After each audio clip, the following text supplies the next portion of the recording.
Lekker Lingo presents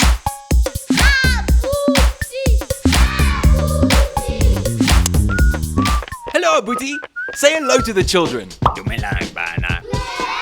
Today, we're learning to say on, next to, and under. We're learning about prepositions. Are you ready, kids? So how do we say on in Sesotho? That's right, hodima. And how do we say under in Sesotho?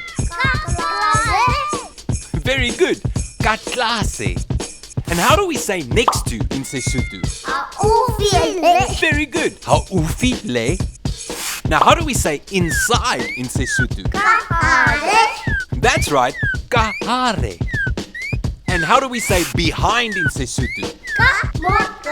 Very good, ka morao. So we have hodima, Hodima. ka tlase, Katlase. haufi le, Haufi le. ka hare, Kahare. and ka morao. Ka morao. And now you know the prepositions in Sesotho. Bye, Abuti. Bye, kids. Salahantle. Saman